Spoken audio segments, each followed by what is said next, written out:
Okay students, now we go ahead with the next type of the chemical reaction, and that is displacement reaction. This is very important, but as well as it is very interesting. Okay, so the reaction in which less reactive metal is displaced by more reactive metal. Here is the metal की reactivity series आपको याद रखनी पड़ेगी जो हमने 9th standard में की हुई है. जैसे sodium, right, potassium, then magnesium. Sodium and potassium is a highly reactive metal, while here is the magnesium, aluminium, right? Then here it's go ahead. So these are the metal की reactivity series है. Reactivity series मतलब in the decreasing order of its reactivity. जैसे जैसे आगे जाएंगे the metal becomes less reactive. Now here is the less reactive metal is displaced bye more reactive metal. Suppose हम एक beaker में copper sulphate का solution लेते हैं और कॉपर सल्फेट के सोल्यूशन में I will put the iron nail in it. Now what happened, the copper sulphate में मेटल कौन सी हुई? Copper. while iron nail is metal of iron. Now put it undisturbed for some time. Then what happened here in this reaction? Iron is more reactive than copper. Iron जो है वो copper से more reactive है, इसीलिए तो उसका corrosion भी ज्यादा होता है, राइट? कॉपर से आयरन का कोरोजन क्यों ज्यादा होता है? बिकॉज दोनों को अगर एयर में एक्सपोज रख दिया जाए then what happen, it react with the oxygen and form the oxide. But iron is more reactive, so it will corrode faster than copper. Copper का भी होता है but it is very less because copper is less reactive than iron. अगर copper sulphate के solution में iron nail को रख दिया तो आयरन क्या करेगा? कॉपर को डिस्प्लेस कर देगा. देन फ्रॉम द सॉल्यूशन में से कॉपर डिस्प्लेस हो गया और आयरन आ गया तो क्या हो जाएगा? कॉपर सल्फेट की जगह पे आयरन सल्फेट का सॉल्यूशन बन जाएगा. तो कॉपर बेचारा कहाँ गया? तो वो कहाँ जाएगा? नेल के ऊपर आ जाएगा. So this all copper is coated on the nail, right? Just like अगर बेंच के ऊपर 3 स्टूडेंट्स बैठे हुए हैं, एक बहुत सा जोरावर सा लड़का क्लास में एंटर होता है, देन व्हाट हैपन, वो एक 3 स्टूडेंट जो फर्स्ट बेंच पे बैठे हैं वो दूसरा आया is more powerful than this 3 students, तो किसी एक को वो उठा के पीछे भेज देगा, उसकी जगह पे वो बैठ जाएगा. लाइक दिस, जो वो पावरफुल स्टूडेंट है वो है iron. Iron is more powerful than copper. Copper first bench पे पहले बैठा हुआ था, वो क्या करेगा? कॉपर को उठा के पीछे भेज के खुद वो सॉल्यूशन में बैठ जाएगा. That is displacement. Always in the real life also, more powerful displace the less powerful, right? So this is the displacement reaction. Okay, displacement reaction मतलब क्या? The less powerful metal, less reactive metal is displaced by the more reactive metal, right? So this is called the displacement reaction. वैसे ही अगर उसका example देखें तो iron nail is placed in copper sulfate solution. When we take copper sulfate का blue colour का solution होता है, it is in the powdery form basically, but हमें उसको watery solution बनाना है, that is aqueous solution. We take that aqueous solution, मतलब उसको पानी में मिला के dissolve करके we will take in a beaker. So this solution is of copper sulfate. We put the iron nail in it. उसके अंदर हमने iron nail रख दिया. Now क्या होगा? Iron is more reactive than copper, तो आयरन जो है वो कॉपर को धक्का लगा के वहां से निकाल देगा. So that means what? Copper is displaced by iron. So blue colour of CuSO4, copper sulphate basically कौन से कलर का था? ब्लू कलर का. Is changes to green colour and form the solution of iron sulphate. Copper sulphate की जगह पे iron sulphate बन गया, कॉपर को निकाल के वहां Fe बैठ गया, right? So the solution is iron sulfate. Why? Copper is collected. अभी copper वहां से displace हो गया, अकेला हो गया, जाएगा कहाँ? That is collected on the nail. वो कहाँ पे जाएगा? Iron nail. So iron nail is coated with copper. So iron nail क्या होगा? Copper के ऊपर जाता रहेगा, कोट होता रहेगा. तो इक्वेशन इज CuSO4 का ब्लू कलर का सोल्यूशन था, will take and then put iron nail का फॉर्मूला हो जाएगा Fe, then FeSO4 plus Cu। तो Cu मतलब कहाँ गया, आयन नेल के ऊपर कोट हो गया, और Fe कहाँ गया, Cu को यहाँ से धक्का लगा के निकाल दिया, वहां पे Fe बैठ गया, that the solution becomes FeSO4। ये ब्लू कलर का था, धीरे धीरे कलर चेंज होके ग्रीन हो जाएगा। You understand that? तो that means CuSO4 plus Fe gives FeSO4 plus Cu। CuSO4 is in basically it is powdery form, originally वो पाउडर होता है, हमने उसका वाटरी सोल्यूशन बनाया है, so will write it aqueous solution AQ। Fe ion nail है solid, वो aqueous solution बन जाएगा FeSO4 का, एंड Cu आयन नेल के ऊपर कोट हो जाएगा। That's way copper sulphate plus ion nail gives ion sulphate plus copper. तो यहाँ पे less reactive metal copper is displaced bye more reactive metal ion, and therefore it is called displacement reaction. पर अगर सोचा जाए कि कुछ ऐसा करे कि डिस्प्लेसमेंट ना हो तो क्या, तो मोर रिएक्टिव मेटल का सॉल्यूशन ले लिया, जैसे मैंने CuSO4 का सॉल्यूशन लेके उसमें मोर रिएक्टिव आयन डाल दिया था, बट पहले से आयन सॉल्यूशन लिया है मैंने, दैट इज FeSO4 का सॉल्यूशन लिया और उसमें मैंने कॉपर नेल रख दिया, उसको कॉपर को रख दिया। अभी copper is less reactive then ion, you know that. Copper कितना भी धक्का लगाएगा आयन अपनी जगह से हिलेगा ही नहीं। जैसे कि एक मोटा सा लड़का फर्स्ट बेंच पे बैठा है, कोई आता है उसे कितना भी धक्का लगाए वो फर्स्ट बेंच पे से हटेगा नहीं, because he is the more powerful. So that's way here ion sulphate का अगर सोल्यूशन लेते हैं, उसमें कॉपर रख दो, कितने भी घंटों तक वो पड़ा रहेगा, but the copper is less reactive then ion. वो आयन को कितना भी धक्का लगाए, कितना भी जोर करे, आयन को डिस्प्लेस नहीं कर सकता। Why? Because ion is more reactive metal. So that's way if अगर ऐसा आ जाए then we'll write that it is no reaction। आप कितने भी घंटे बाद कॉपर नेल को निकालोगे वो ऐसे की ऐसे ही रहेगी, this green solution वैसे के वैसा ही रहेगा। You understand that? So that displacement reaction is basically more reactive metal displace the less reactive metal. Then these are the most popular example of CuSO4 plus Fe gives FeSO4 plus C। It is very easy, you know that, and much more interesting. So do it, write down this, and then we write the more example for displacement reaction. Here is the more example of displacement reaction, but keep in mind displacement reaction के लिए आपको क्या करना है, reactivity series को learn करना होगा, that we have learned in the 9th standard. Now displacement reaction में zinc rod is placed in the solution of copper sulfate. Zinc is Zn, copper sulfate Cu. Then zinc displaces copper from the solution because zinc is more reactive than copper. तो वो zinc क्या करेगा, copper को धक्का लगा के खुद solution में बैठ जाएगा। So the solution of zinc sulfate form हो जाएगा and copper is coated on the zinc rod। Copper जो अलग हो गया वो कहाँ जाएगा, that is coated on the zinc rod। So if we take the zinc sulfate here, zinc rod in the solution of copper sulfate, तो zinc sulfate का solution बना के copper is released, and that's why here Zn plus CuSO4 gives ZnSO4 plus Cu। This is the example of displacement reaction। displacement को आप याद कैसे रखोगे, here Zn and Cu that displaced each other, ZnSO4 and Cu। So वो displacement reaction है, that you keep in mind।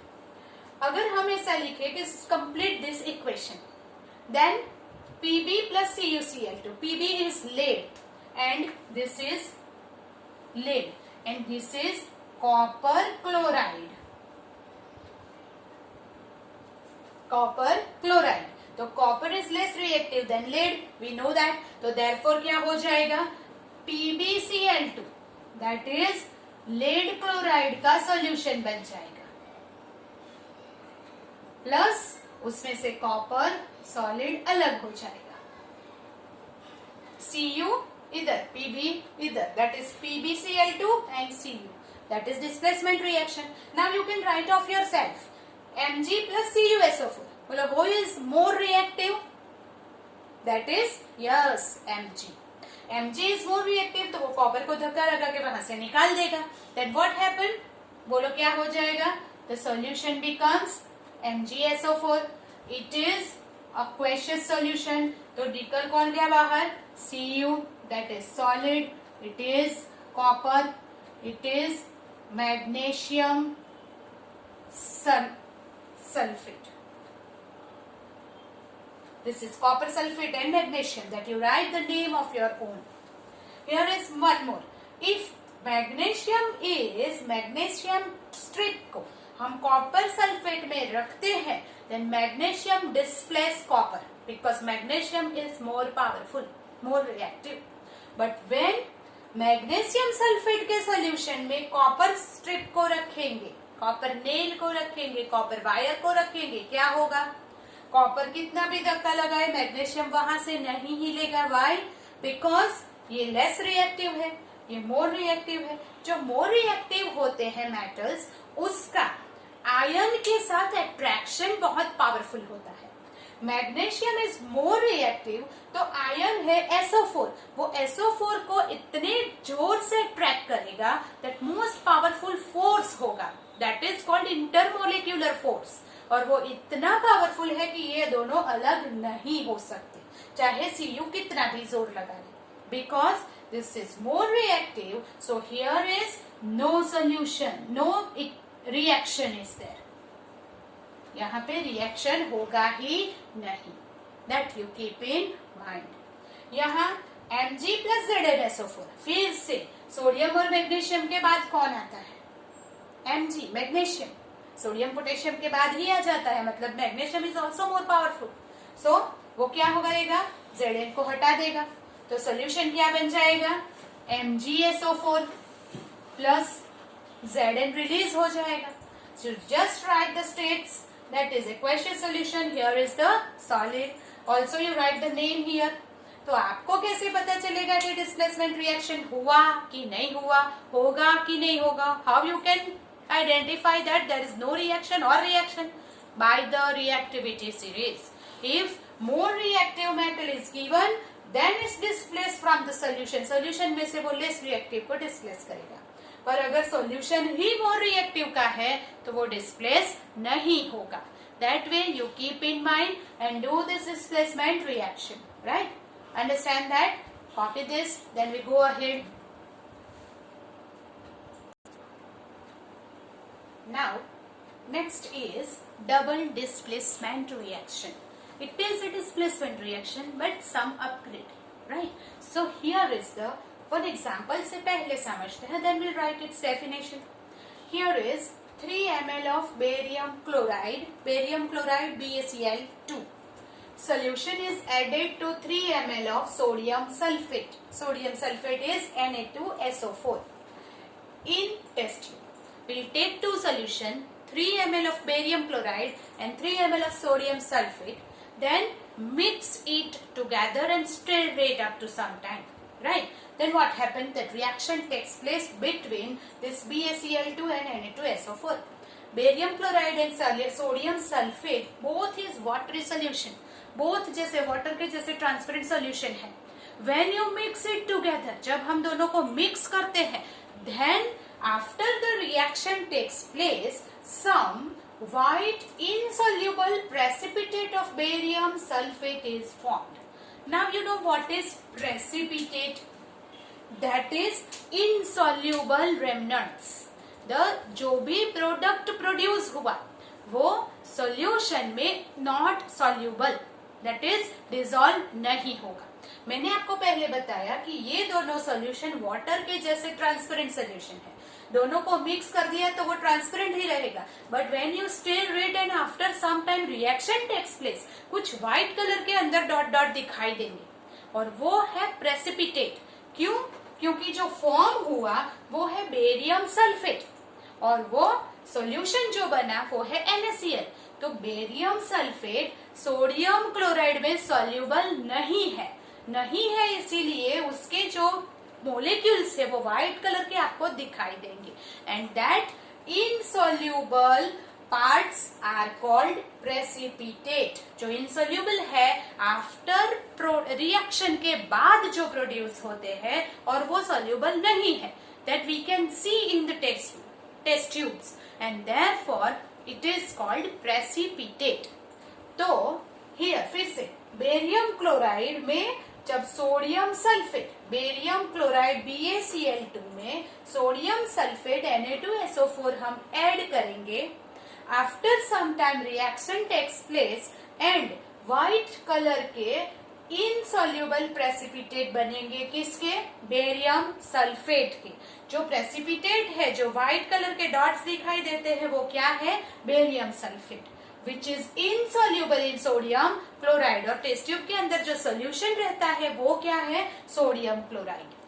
Here precipitate form होते हैं, तो इसको हम प्रेसिपिटेशन रिएक्शन बोल सकते हैं। This is also other name is also called precipitation reaction.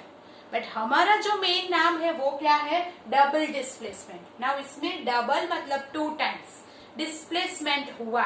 किसका डिस्प्लेसमेंट हुआ? तो यहाँ देखिए, here is Na and here is Ba।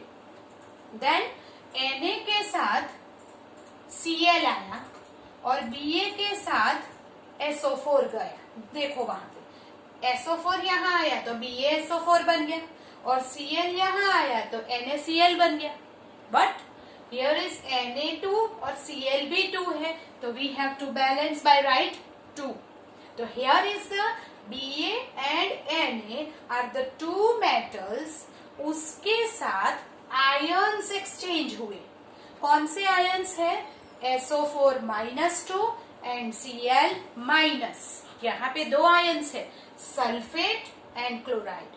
तो क्लोराइड जो Ba के साथ था वो Na के पास गया, सल्फेट जो Na के पास था वो यहाँ पे आ गया। That means the reaction in which exchange of ions between the reactant, ये दोनों रिएक्टेंट है, तो उसमें आयन्स एक्सचेंज हो गए, are called double displacement reaction. उसको हम क्या बोलते हैं? Double displacement reaction. Single displacement reaction जो था, जो हमने आगे देखा, that is in displacement reaction क्या होगा?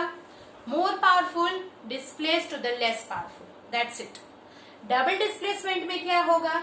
2 रिएक्टेंट के बीच में आयन्स एक्सचेंज होंगे। तो Cl यहाँ, SO4 यहाँ, तो Ba के साथ SO4, Na के साथ Cl गया। सो दिस आयन का जो एक्सचेंज है, तो 2 आयन्स का एक साथ एक्सचेंज होना, जिसे हम डबल डिस्प्लेसमेंट बोल सकते हैं। So this is called the double displacement reaction. You understand that? Okay, so do it, then we'll see the next example of double displacement reaction. In this chapter only 2 double displacement reaction आपको याद रखने हैं। बाकी के equation तो कुछ भी हो सकता है, पर double displacement will not change. वैसा का वैसा ही एग्जाम में आता है, आपको सेम टू सेम याद रखना है। So do it, then we'll do the next example of double displacement reaction. Next example of double displacement reaction is solution of potassium iodide is added to lead nitrate solution. अगर potassium iodide के solution में lead nitrate add किया जाए, या तो lead nitrate में potassium iodide add किया जाए, तो here lead nitrate and potassium iodide, both solution is soluble in each other. They mix with each other. But when you keep it and stir it, after some time reaction takes place, then what happened? Here is the yellow color precipitate of lead iodide is formed in potassium nitrate. पहले क्या था? Potassium iodide था, lead nitrate था, दोनों एक दूसरे के अंदर डिसॉल्व हो गए, सोल्यूबल था।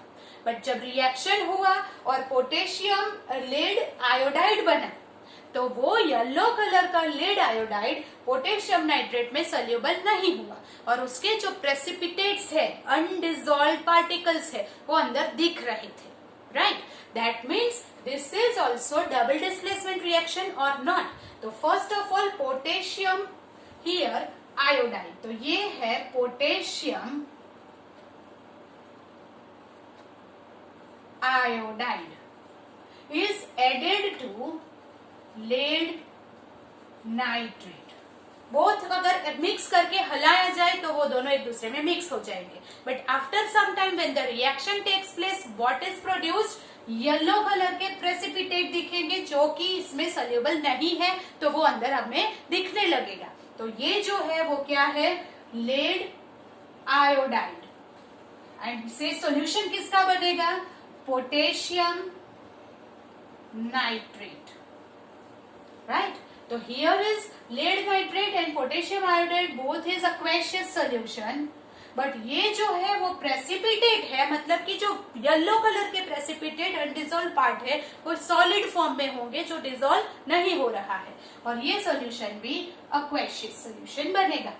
Now balance PB PB I2 है, यहाँ पे I1 है, will write 2 here.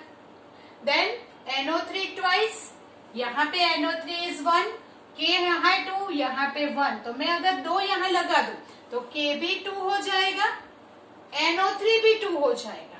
So it balance. Now so question is कि is this a double displacement reaction और नॉट? तो yes, here NO3 is ion, iodide is ion. Lead nitrate, तो ये nitrate is ion. Potassium iodide, ये iodide ion है, तो फिर iodide यहाँ पे चला गया और नाइट्रेट यहाँ आ गया, तो पोटेशियम नाइट्रेट बन गया, लेड आयोडाइड बन गया. मतलब कि आयोडीन एंड नाइट्रेट का क्या होता है? Exchange. And that's why it is called double displacement reaction.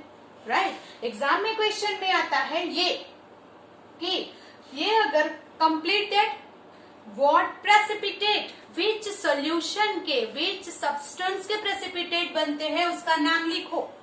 तो पोटेशियम लेड आयोडाइड के प्रेसिपिटेट बनते हैं.